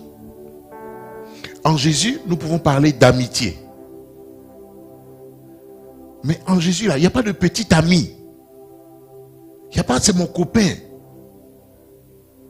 Non, ça n'existe pas en Christ. On est frères et sœurs en Christ. Si tu as des affinités avec quelqu'un, tu aimes la compagnie de laquelle personne, vous aimez bien discuter, vous aimez bien échanger, sur tout et rien, restez des amis. Ce n'est pas le moment de commencer à déclarer aux gens, tu me plais, je ressens ceci, tu ne ressens rien, il faut arrêter. Tu ne ressens rien pour le moment. Sinon, tu ne ressens rien. Ce que je vous conseille à ce niveau-là, c'est de rester vraiment des frères, cultiver une amitié simple, vous comprenez, qui ne parle pas d'abord de relations qui va certainement aboutir sur le mariage. Non. Non. N'allez pas trop vite en besogne en allant déclarer à une sœur dans l'église ce que vous ressentez pour la personne. D'accord? Dans d'autres communautés, ce n'est même pas permis au frère ou à la sœur, surtout au frère, parce que la sœur, ce n'est pas la peine, surtout au frère, d'aller directement dire à une sœur dans l'église que tu l'aimes, que tu la veux pour épouse. Non. Dans d'autres communautés, ça ne se fait pas. Mais à Vazonneur, on n'a pas encore, en tout cas, on n'a pas encore cette restriction-là. Où on dit, tu n'as pas le droit de parler à une sœur, tu n'as pas le droit de lui déclarer tes sentiments. En tout cas, c'est pas encore à l'ordre du jour. Nous, on se dit qu'avec les enseignements qu'on vous donne, avec les outils qu'on vous donne, vous êtes à même de suivre la procédure comme il se doit. Vous voyez? Mais j'avoue que on ne sait pas toujours comment il faut faire. On ne sait pas toujours comment il faut procéder. Alors, ne vous précipitez pas pour déclarer quoi que ce soit aux gens. Prenez le temps de prier. Parce que quand tu vas déclarer au frère, pardon, à la sœur, pardon, que tu l'aimes, ça veut dire que tu as pris le temps de prier. Pardon. Ça veut dire qu'en Christ, là, on n'est pas des copains, on ne fait pas de copinage. Voilà. En Christ, quand tu vas avec quelqu'un pour lui dire, je veux que on chemine ensemble parce que vraiment je t'apprécie, voilà, je veux qu'on commence à se connaître. Ça, c'est l'amitié. Ce n'est pas forcément une déclaration de je veux que tu sois ma femme. Non. C'est toi que j'ai choisi, c'est toi que je veux comme épouse. Non. On n'a qu'à se connaître. On n'a qu'à cultiver de l'amitié. Ok? Voilà. Connaissance sans intimité, sans rien. On apprend à se connaître. Ok? Voilà. Et puis ensuite, le fait de commencer à cultiver de l'affinité va vous permettre de mieux connaître la personne. Ok? De mieux connaître la personne.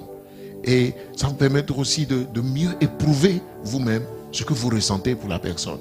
Est-ce une simple attirance physique?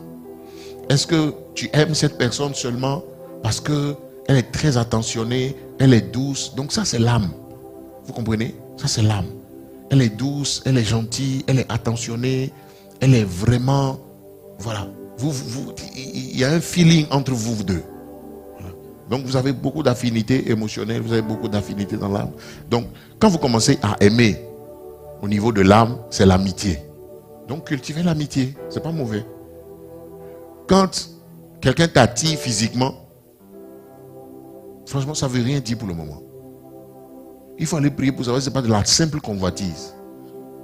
Tu vas soumettre donc cette attirance que tu as là, que tu ressens, tu vas soumettre ça à Dieu. Prier.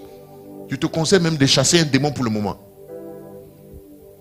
Et puis au fur et à mesure que tu pries, si cette attirance-là, physique, à cela s'ajoute la voix de Dieu, les choses que tu entends, ou l'amitié vient par la suite, faites votre chemin tranquillement, sans vous déclarer quoi que ce soit.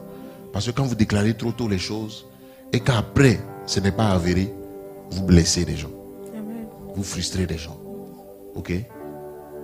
Et ce n'est pas bon. Ce n'est pas du tout bon. Amen. Amen. Donc les frères, ne déclarez pas trop tôt les choses. C'est bon? Ça peut aller? Les sœurs également. Est-ce que vous avez bien compris ce que maman a dit? On va d'abord dans la prière. On ne va pas vite en besogne. Alléluia. Que Dieu nous aide. Donc j'ai une question ici, coach. Voilà. Il y a un frère qui demande, est-ce qu'il est possible, à Vase d'Honneur, ici à Vase d'Honneur, est-ce qu'il est possible de bénir un mariage sans que le mariage coutumier n'ait été fait? Non. Non, parce que il faut la caution et la bénédiction des parents. Donc nous ne marions pas les gens, ou à la limite, nous ne bénissons pas de mariage sans être sûrs que les parents sont d'accord, voilà, que les gens se marient. Donc c'est pourquoi nous préférons que les gens fassent la dot avant. Voilà, donc la dot, en tout cas à Vase d'Honneur, la dot est la première, voilà, partie de la démarche vers le mariage. Donc la dot d'abord, ensuite le mariage civil et la bénédiction à l'église. C'est ce que nous croyons, c'est ce que nous faisons. Voilà. Bon, maintenant on peut étudier au cas par cas. Il y a des moments où pour des situations professionnelles ou d'autres, voilà, considérations, on a déjà vu le cas où on dit bon, rapidement il faut aller au mariage, voilà, en attendant, voilà, de faire la dot. Et les parents l'autorisent. Si un parent a autorisé que sa fille, voilà, se marie à l'état civil et qu'après on fasse la dot, je veux dire, si les parents sont OK pour ça, ça veut dire quand même qu'ils ont apporté leur caution, voilà, au mariage. On peut le faire, mais c'est vraiment très rare et c'est exceptionnel. D'accord. Merci papa. Ok, merci papa. Nous allons aborder la question des internautes. Il y a une sœur qui demande, qui dit ceci, que le Seigneur lui a révélé qui est l'homme de sa destinée. Et ce sont des amis de très longue date. Le problème, c'est qu'il n'est pas né de nouveau, quand bien même qu'il est chrétien. Comment faire?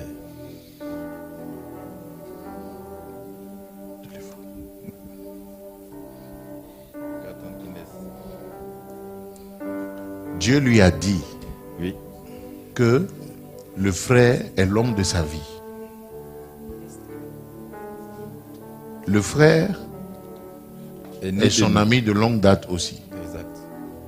Il a donné sa vie à Jésus. C'est ça. Si? Oui, il est né de... Il n'est pas né de nouveau. La question dit quoi? Il n'est pas né de nouveau. Mais quand bien même il est chrétien. Bon, c'est trop confus. Non, on ne peut pas être chrétien. Il a donné sa vie à Jésus, mais... il n'est pas converti. Exactement. Peut-être qu'il va à l'église, mais il n'a pas encore vraiment... Oui, peut-être. Est-ce que la personne est là pour Non, c'est un internaute. Ah, ok. Donc que la personne précise la question. Je crois que si elle a posé la question, ça veut dire qu'elle est en direct. Sa question est un peu confuse. Mais si... C'est quoi ces thèmes? C'est quoi les vrais thèmes qu'elle envoie? Les thèmes, c'est ce que j'ai dit exactement. Oui. Il n'est pas né de nouveau, quand bien même il est chrétien. Bon, ça, peut-être qu'il est chrétien, ça sous-entend qu'il va à l'église. C'est ça. Ou qu'il est né d'une famille chrétienne. Il va à l'église, mais elle sait que le monsieur n'est pas né de nouveau. C'est ça. C'est ça, non? C'est ça. C'est que le monsieur n'est pas né de nouveau. S'il n'est pas né de nouveau, normalement, elle sait qu'il n'est pas chrétien. Il n'est pas un fils de Dieu. Quelqu'un qui n'est pas né de nouveau n'est pas un fils de Dieu, il est encore un fils du diable. Donc qu'elle attende, si Dieu lui a vraiment dit que c'est son mari, alors elle n'a qu'à attendre le jour où, voilà, il sera né de nouveau. Et elle n'a qu'à prier pour ça. Amen. Si elle estime que c'est l'homme de sa vie, elle n'a qu'à prier, elle n'a qu'à attendre. Le jour où il va se convertir à Jésus, ils vont se marier. Sinon, avant ça, ils ne peuvent pas se marier. Je crois que la réponse, elle est indiquée aussi pour cette personne qui demande si une chrétienne engagée peut épouser un musulman. Non, c'est même pas... Okay, une chrétienne engagée sait que, Pas engagé. selon le passage, non, mais je pense qu'il faut donner des réponses soutenu par les Écritures Ok. aux gens. 2 Corinthiens 6, verset 14 à 17 dit ceci. Ne vous mettez pas avec des infidèles, ça veut dire des inconvertis, sous un joug étranger. Car quelle part y a-t-il entre le juste et l'injuste? Quelle part y a-t-il entre le juste et l'iniquité? Ou qu'y a-t-il de commun entre la lumière et les ténèbres? Quel accord y a-t-il entre Christ et Bélial? Donc il ne peut pas avoir d'accord entre Jésus Amen. et le diable. Amen. D'accord? Voilà. Il ne peut pas avoir d'alliance entre un fils de Dieu et un fils du diable. Amen. D'accord? Donc quelle part a le fidèle avec l'infidèle? Quel rapport y a-t-il entre le temple de Dieu et les idoles? Car nous sommes le temple de Dieu, du Dieu vivant. Comme Dieu l'a dit, j'habiterai et je marcherai au milieu d'eux. Je serai leur Dieu et ils seront mon peuple. Amen. C'est pourquoi sortez du milieu d'eux et séparez-vous, dit le Seigneur. Ne touchez pas à ce qui est impur, ainsi de suite, et je vous accueillerai. Amen. Donc il n'y a pas d'accord entre un fils de Dieu et un fils du diable. Alléluia. Amen. Voilà. Donc que les gens entendent bien que quand on dit un fils du diable, ce n'est pas une injure, oui. c'est Tu juste n'es pas que tu encore n'es pas converti, voilà. converti. Un Parce que la enfant du Bible dit que royaume. ce qui est né, en bref, quand tu es né de Dieu, tu es fils de Dieu. Ok, Amen. voilà. D'accord. Donc on évolue dans les questions. Il y a un frère qui est déjà marié. Il dit, mais si après le mariage, l'âme sœur rétrograde, c'est-à-dire l'épouse rétrograde, est-ce que le frère, est-ce que le mari, il a échoué? Il se demande, est-ce qu'il a échoué? Il Non, aimerait bien comprendre. reprends la question. Il dit que après le mariage, madame a rétrogradé en fait. Donc lui il se demande, est-ce qu'il a échoué dans son rôle d'époux? Il n'a pas échoué dans son choix. Est-ce qu'il a fait un mauvais choix? Mais Est-ce dans son qu'il a rôle fait- d'époux. Oui, en tant que mari, en tant qu'homme, est-ce qu'il a échoué parce que sa femme a rétrogradé?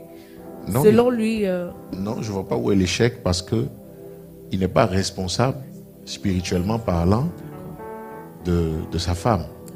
D'accord? On est marié, mais chacun doit investir dans sa foi, dans sa relation avec le Seigneur. Voilà, chacun est responsable de sa foi. Alors, si mon épouse vient à rétrograder, elle est d'abord responsable, voilà, de son choix de rétrograder. Maintenant, je peux me sentir quelque part pas coupable, mais je peux me poser la question de savoir, est-ce que je l'ai assez aidé? Est-ce que par ma présence dans sa vie, j'ai fait tout ce qu'il fallait, voilà, pour l'aider à ne pas dévier? Voilà. Ça, on peut se poser la question et trouver la réponse.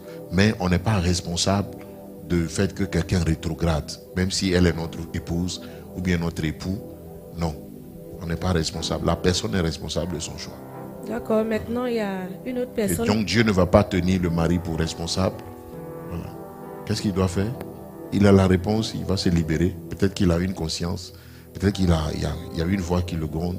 Quelque chose lui dit que c'est... Il doit se libérer. Bon, maintenant c'est ta femme. Voilà, si elle a rétrogradé, tu n'as pas échoué, tu n'es pas responsable de sa rétrogradation. D'accord. Maintenant, tu peux l'aider, tu dois, en tant que mari, tu dois l'aider à revenir dans la foi, en priant pour elle, voilà, en lui parlant, en cherchant la face de Dieu, prier, jeûner pour que cette personne-là retrouve la foi. Ok? Amen. Mais tu ne te sépares pas d'elle aussi parce qu'elle a rétrogradé. Non du tout. D'accord. Non, tu ne te sépares pas. Quand on rétrograde, Jésus ne nous réunit pas. Il y a des chrétiens qui rétrogradent. La Bible dit d'aimer sa femme comme Christ a aimé l'Église. Quand nous rétrogradons, Jésus intercède pour qu'on revienne à lui. Voilà. Et le bon berger, il va chercher la brebis. Donc Jésus, celui qui a rétrogradé, Jésus même cherche la personne. Jésus est en train de chercher à ramener cette personne-là. Voilà, donc lui, il est le mari, il est là, le Seigneur va l'utiliser dans la prière et dans les démarches pour que son épouse regagne la foi. Amen. Amen. D'accord, Coach Yabi, nous sommes en train de partir vers la fin. Mais j'ai une question. Il y a une personne qui demande, est-ce qu'il est possible de reconnaître son âme sœur dès la première rencontre? C'est possible. Ok. Ok, Merci, papa. c'est C'est clair. possible. Alors, j'ai encore des questions.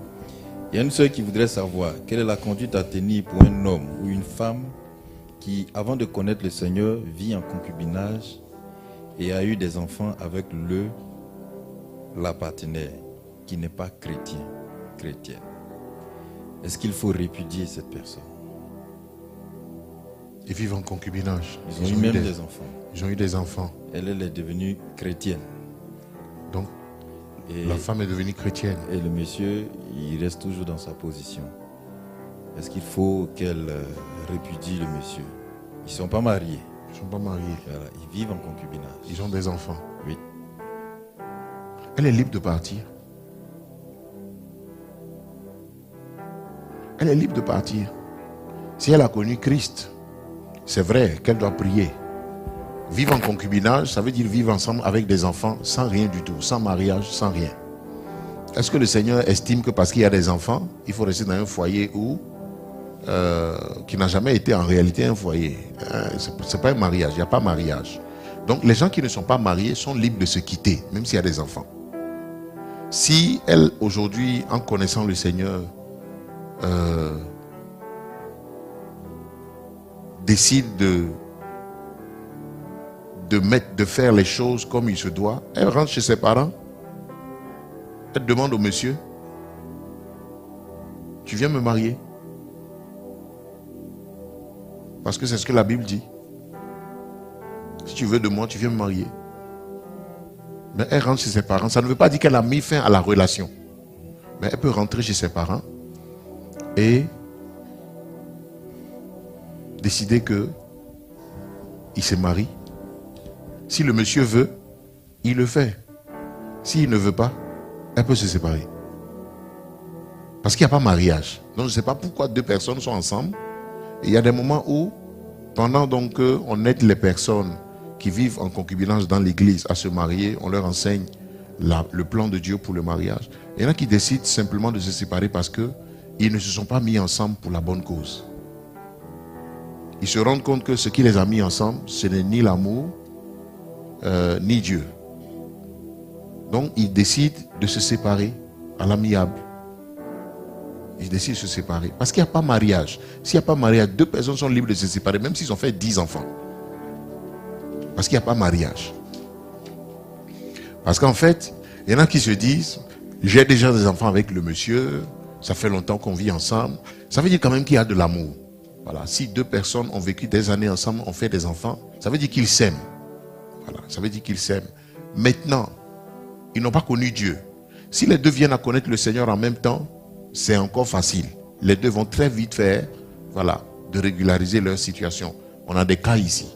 Ok? Et c'est en fait ces cas-là où j'aurais voulu que ces personnes-là soient là ce soir pour nous aider, donner leur témoignage et tout. Ça va venir. Donc on a des cas comme ça où deux personnes sont arrivées vivre en concubinage. Les deux ont régularisé leur situation. Le frère s'est bien converti. La sœur, les deux se sont mariés. Aujourd'hui, ils vivent très heureux. Amen. Voilà. Ils vivent très heureux. Ils sont épanouis dans l'église. Il y a des moments où il faut se séparer. Ça ne veut pas dire qu'il faut mettre fin à la relation. On peut se séparer, prier le Seigneur, chercher la face de Dieu pour savoir si c'est vraiment, voilà, celui-là qui doit être, ou celle-là qui doit être mon épouse. Parce que maintenant, on est enseigné selon la doctrine du mariage. On est enseigné selon la parole de Dieu. Et on se rend compte qu'on a mal commencé. Donc, on peut se séparer. Pendant un temps, chercher la face de Dieu, prier. Et décider qui doit garder les enfants. Prier pour savoir. Maintenant, elle, son cas, le monsieur n'est pas converti. Ça veut dire qu'il ne peut pas prier. Voilà, il ne peut pas prier. C'est délicat. Hein? Voilà, c'est délicat. Voilà.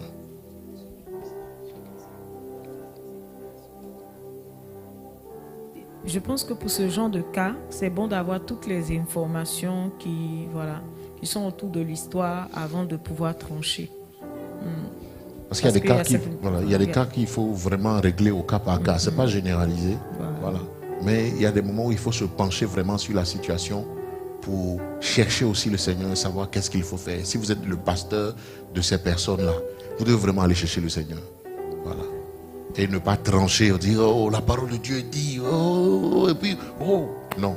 Il faut vraiment chercher le Seigneur et pour pouvoir aider les gens. Amen. Voilà. Ok, j'ai deux ou trois dernières questions. Alors, faut-il annuler au dernier moment son mariage lorsqu'on n'est plus convaincu que notre partenaire soit notre âme sœur? Et je voulais étendre la question pour demander jusqu'à quel moment l'Église autorise qu'on annule la procédure faire le mariage. Tu veux répondre, chérie? Donc déjà pour la première question, faut-il annuler? Oui. Si vous n'êtes pas convaincu, il faut annuler. Absolument. Il faut annuler. Parce que tout ce qui n'est pas fruit de conviction est péché. Est péché. Voilà. On n'est pas convaincu. De toute façon, personne n'oblige personne à aller se marier. Hein? Voilà. En tout cas, à vase d'honneur, personne ne vous obligera à vous marier. Personne ne choisira votre âme sœur. Vous choisirez vous-même au vu des enseignements qu'on vous donne. Vous ferez le choix vous-même. Alors, si vous avez fait le choix, nous, on vous accompagne dans le choix que vous avez fait. On vous accompagne jusqu'au bout. Mais si à un moment donné, vous décidez que ça doit s'arrêter parce que vous n'êtes plus convaincu, tu sais, quand on dit on n'est plus convaincu là, c'est peut-être parce qu'il y a eu des choses. Voilà. Il ne faut pas juste venir dire je ne suis plus convaincu. Il faut expliquer pourquoi est-ce que tu n'es plus convaincu. Pourquoi est-ce que hier tu étais convaincu et puis aujourd'hui tu n'es plus convaincu. Y a-t-il quelque chose, tu as découvert quelque chose, le frère a-t-il fait quelque chose, la famille, la belle famille a-t-elle fait quelque chose? Parce qu'il y a des choses qu'on découvre sur le chemin qui peuvent nous amener à remettre notre choix en cause. Donc on peut jusque devant même le maire, le jour du mariage, tu peux dire non. Même dans la salle du mariage, pendant que le monsieur s'apprête a dit oui, ou lui il a dit oui, toi on te demande est-ce que tu veux. Parce que si jusque là on vient vous demander si vous voulez, là, ça veut dire que vous pouvez toujours dire non, je ne veux plus. Voilà. Quelqu'un dans la salle peut se lever pour dire non, je m'oppose à ce mariage. Et on va lui demander pourquoi. On est mariés, le monsieur là et moi. Je vais vous dire une chose. Ici, à Amsoko, un homme de Dieu, selon lui, s'est marié à une femme pendant qu'il ne s'est pas séparé de sa première femme. Donc ça veut dire qu'il a fait 2 mariages légaux. Et puis il dit c'est Dieu qui lui a dit. Vous comprenez? Donc, il y a trop de choses.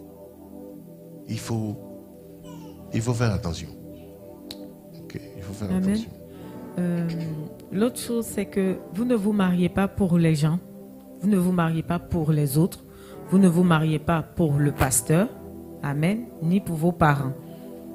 L'autre chose, c'est que normalement, si vous avez passé l'école de Éden avec les différentes étapes, Éden 1, Éden 2, normalement, ça ne doit pas arriver.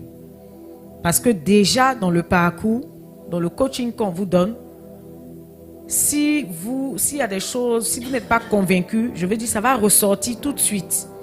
Voilà. Et vous n'allez même pas arriver jusque devant. Voilà. Vous allez tout rompre. Dès les débuts, peut-être même arriver à Éden 2. Voilà, vous allez rompre. Voilà. Donc, les fiançailles même sont faites pour se rompre. Oui, les fiançailles sont faites pour se rompre. Puisque vous êtes en train de cheminer. Vous êtes en train d'apprendre à voir si vous pouvez, comment je vais dire... si vous êtes assorti. Si vous êtes assorti, voilà. Donc, à un moment donné, si vous sentez que, bon, avec tout ce que j'ai reçu comme enseignement, tout ce que je sens que, voilà, elle ne m'est pas assortie, ben, je rebrousse chemin. Parce qu'en fait, on peut s'engager dans les fiançailles, être même en train de faire Éden, et puis au fur et à mesure se rendre compte que on s'est trompé. Parce qu'on peut se tromper. Nous enseignons pour que vous ne vous trompez pas. Mais on peut se tromper. Voilà, on peut se tromper. Et quand, pendant les fiançailles, on sent qu'on s'est trompé, parce que se tromper, en fait, ça ne veut pas dire que... parce que les fiançailles, c'est pourquoi? C'est pour se connaître. Okay? On chemine encore, on prie encore, on cherche Dieu encore. C'est vrai, on s'est fait la promesse, mais on n'a pas fini de se connaître. Le frère, il ne t'a pas encore montré de quoi il est capable. Tu ne le connais pas. Hein? Et vous ne finirez même pas de connaître la personne, hein, avant de vous marier.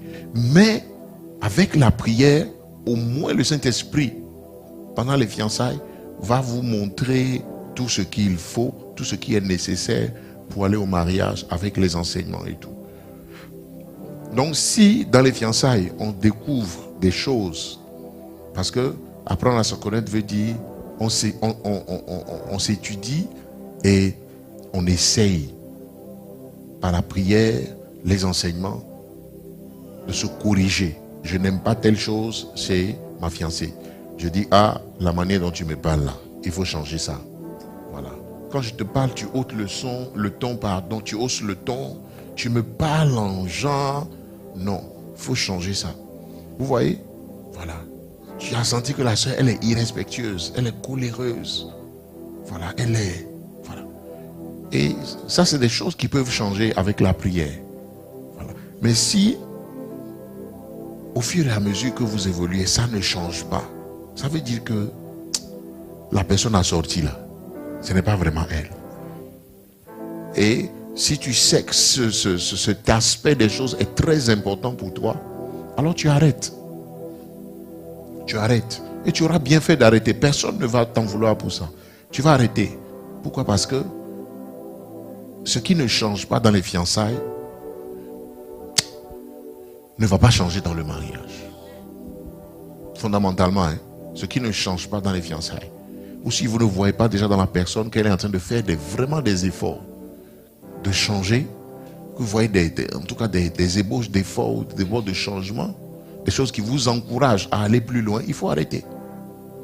Il faut arrêter. Le pasteur ne va pas vous en vouloir, l'église ne va pas vous en vouloir. Peut-être que la soeur va t'en vouloir ou le frère va t'en vouloir. Mais elle t'aura en voulu, je ne sais pas, peut-être à tort, quoi. Voilà. Donc il faut arrêter. Les fiançailles ne sont pas faites pour être rompues initialement, ok, mais elles peuvent être rompues. On peut rompre les fiançailles pour une raison ou pour une autre. D'accord? On peut rompre les fiançailles. Amen. Un frère qui te dit je veux de toi, et puis après tu vas apprendre dans l'église dans le même temps qu'il est avec toi, il est en train de faire des déclarations à d'autres personnes, alors que officiellement vous êtes reconnu fiancé dans l'église. Ça veut dire que vous êtes déjà passé à Éden. On vous a déclaré comme fiancé. Vous êtes en train de cheminer. Et dans le cheminement là, tu apprends qu'il fait encore des avances à d'autres sœurs dans l'église. Quelqu'un comme ça, il est dangereux. Voilà, il est dangereux. On va l'aider s'il ne change pas. Mais ça là même, c'est déjà très dangereux. Hein? Mais on peut aider cette personne, ce frère, à aller chercher à savoir quel est son problème. Si vraiment ce qu'il a dit à la sœur qu'il voulait d'elle est vrai, s'il est sincère, alors si c'est sincère, pourquoi tu vas déclarer autre chose ailleurs? Donc il y a des choses qui peuvent vous amener à arrêter, hein, voilà, un cheminement si vous trouvez que ça ne vous arrange pas. Amen. Amen. Vous pouvez arrêter. Amen. Je voulais rebondir sur le propos de papa pour dire que au cours d'Éden, on s'est rendu compte que Dieu considère toute alliance, que ce soit sa volonté ou pas. Une fois que l'alliance a été scellée, Dieu la considère. Et lorsque l'alliance se brise, la colère de Dieu peut s'abattre sur ceux qui ont amené à la rupture de cette alliance. Donc du coup, au moment des fiançailles, il n'y a pas encore eu d'alliance. Et vous avez tout le temps toute la latitude de rompre. Et je vous assure que pendant les cours d'Éden, il y a des thèmes qui sont abordés qui vous remettent en cause et qui remettent en cause votre démarche. À un point où vous commencez à douter de votre décision. Et lorsque vous vous affermissez avec la prière, avec les cours, les enseignements, je pense que vous prenez conscience qu'il est plus dangereux de rompre l'alliance que de rompre les fiançailles. Voilà. Ça. Donc, Maman Kwaku, une dernière question d'une internaute, très rapidement.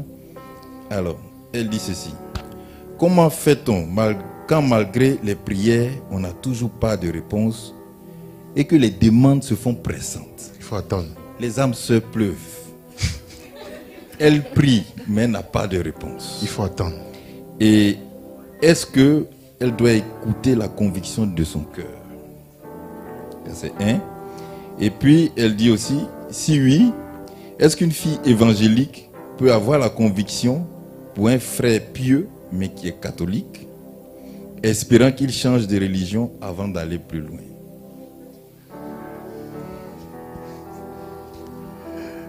Bon, je n'aime pas les débats de religion ou de confession religieuse. Jésus n'est pas une religion. Jésus, la vie chrétienne même n'est pas une religion. La vie chrétienne, c'est une vie. Voilà. Et vous reconnaissez le chrétien à son fruit.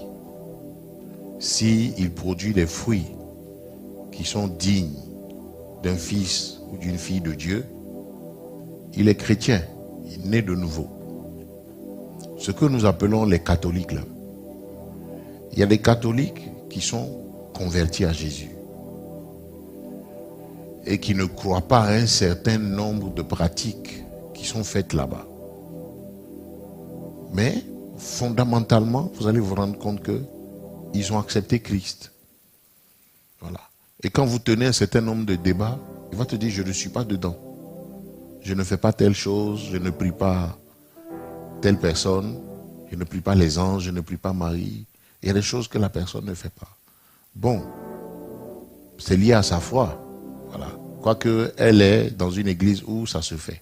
Maintenant, cette personne, elle est libre de quitter cette confession religieuse ou de rester. Parce qu'elle peut se dire, ce n'est pas une confession religieuse d'abord qui me sauve, c'est ma relation avec le Seigneur Jésus. Si j'ai eu une bonne relation avec le Seigneur Jésus, même si je suis de confession religieuse, machin, ma foi, elle est ma foi. Si ma foi est conforme à la parole de Dieu, c'est l'essentiel. Alors, dans ce cas-là, je dis, il faut se marier entre fils de Dieu. Voilà, il faut se marier entre fils de Dieu. Si c'est avéré, c'est bon. C'est ce que la Bible nous recommande. Voilà, de ne pas nous mettre sous un joug étranger avec des inconvertis. Donc, le truc, c'est être converti. Maintenant, si le frère ou la sœur accepte de te rejoindre dans ta confession, je veux dire, si tu es évangélique, si le frère veut te rejoindre en tant qu'évangélique ou rejoindre ta communauté évangélique, ou la sœur veut rejoindre ta communauté évangélique, elle fait bien, elle fait même très bien. Ok? Mais le préalable, c'est il faut vérifier la conversion des gens. Il faut vérifier la conversion des gens. Après, on peut prier pour que la personne rejoigne. Voilà, te rejoigne, toi qui es évangélique, te rejoigne dans ta confession évangélique. Voilà. Mais aujourd'hui, est-ce qu'à vase d'honneur, on marie un vase d'honneur à un catholique? Non. En tout cas, jusqu'à preuve du contraire, non.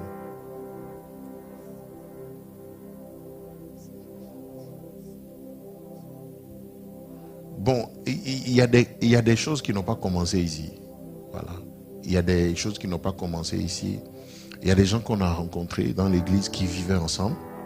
Ils vivent en concubinage. Parce qu'il y a ce que nous commençons ici, où Éden nous accompagne jusqu'au bout.